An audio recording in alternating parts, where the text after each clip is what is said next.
स्पर्श multi speciality hospital बेहतरीन cardiology की सुविधा एक्सपर्ट डॉक्टर के साथ ही दे रहा है एम्बुलेंस के लिए टोल फ्री नंबर की सुविधा 08003091616। स्पर्श मल्टी स्पेशलिटी हॉस्पिटल, एक एहसास अपनेपन का।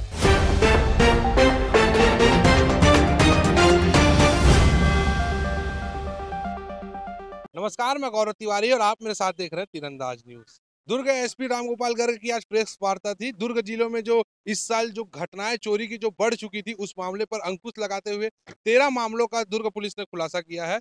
दो जो चोरों का जो गैंग है उसको दुर्ग पुलिस ने पकड़ा है। ये सुपेला थाना क्षेत्र में रहने वाला एक गिरोह है और एक गिरोह दुर्ग का रहने वाला है। 64 लाख रुपए की जो चोरी अब तक शहर में हुई थी उसको पुलिस ने रिकवर की है। 95% तक का सामान पूरा रिकवरी हुआ है। इस मामले में चोर जो थे वो अपने अय्यासियों को पूरा करने के लिए, अपने ख्वाहिशों को पूरा करने के लिए चोरी करते थे। पुलिस ने सीसीटीवी कैमरा और शहर के मुखबिरों के जरिए इन चोरों तक पहुंचकर इनको पकड़ने में सफलता पाई है। इस तरह का आपका जो कर्मचारी होते हैं उनकी लंबे समय से उसी थाने में नियुक्ति रहती है और उनके द्वारा कहीं ना कहीं अपराधियों या आरोपियों के साथ में कहीं ना कहीं साठगांठ ऐसी अगर किसी के पास कोई शिकायत है या कोई एविडेंस है तो उस पर जरूर कार्रवाई की जाएगी।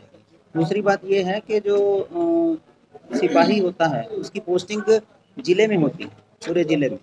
तो जिले में जितने थाने होते हैं उन्हीं में ही उसकी ट्रांसफर या पोस्टिंग होगी, जिले से बाहर इस जिले में नहीं होती।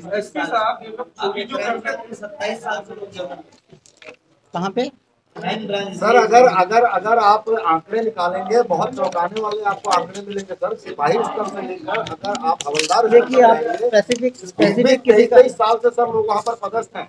आखिर इनको कहीं दूसरे थानों में क्यों नहीं पता? अगर किसी की स्पेसिफिक शिकायत है तो उस पर कार्रवाई जरूर होगी। अगर कोई भी हमारा पुलिसकर्मी सिपाही नहीं है क्या और भी जो सिपाही है जो कार्रवाई करते हैं? मुझे लगता है कि पूर्वाग्रह से वो ये आपके क्वेश्चंस जो हैं किसी के प्रति अगर बायस है तो मैं अभी कुछ नहीं कर सकता उसमें, लेकिन किसी की शिकायत है तो डेफिनेटली उस पर कार्रवाई करेंगे। अगर शिकायत सर, जिले के कप्तान होने के नाते आपके पास हर थाने की एक लिस्ट जरूर उपलब्ध रहती होगी हमेशा। मेरे ख्याल से ये पुलिस विभाग का इंटरनल वो है। मेरे ख्याल से आज की प्रेस ब्रीफिंग से टोटली भटक रहे हैं हम लोग। ठीक है, ये लोग कैसी दुकानों पे चोरी कर सकते हैं, कैसे छुपते थे, सीसीटीवी कैमरा वाले दुकान छुपते थे, अधिकतर तो घर है, इसमें दुकान नहीं। घरों में ज्यादातर हुई है, घरों में हुई अधिकतर घर है, ये दुकान के घर वाला। चलिए ठीक है, थैंक यू सो मच। धन्यवाद सर, बताएंगे चोरी का जो खुलासा हुआ, ये क्या स्ट्रेटेजी चोरों को रहती थी और कैसे इनको पकड़े? देखिए, जो चोरी के मामले रजिस्टर हुए थे उनकी विवेचना के लिए हमारी जो साइबर क्राइम की यूनिट है, जो उन्होंने टेक्निकल सर्वेलेंस किया, सीसीटीवी फुटेज खंगाले, टावर डंप एनालिसिस किया और ह्यूमन इंटेलिजेंस भी अपना रखा और लगातार जो चोरी के मुकदमे हो रहे थे सबकी कड़ियाँ जोड़ के देखा तो जो चोर हैं इन लोगों तक पहुंच पाए और फिर जब उनको पकड़कर उनको गिरफ्तार कर उनसे पूछताछ की गई तो उसमें जो माल यहाँ पे इन्होंने छुपा के रखा था, जिसको बेचा था, उनको आगे इंटरोगेट किया गया और माल की रिकवरी की गई। सर, ये पूरे चोर कहाँ के हैं, कहाँ? ये चोर ज़्यादातर दुर्ग जिले के ही निवासी हैं।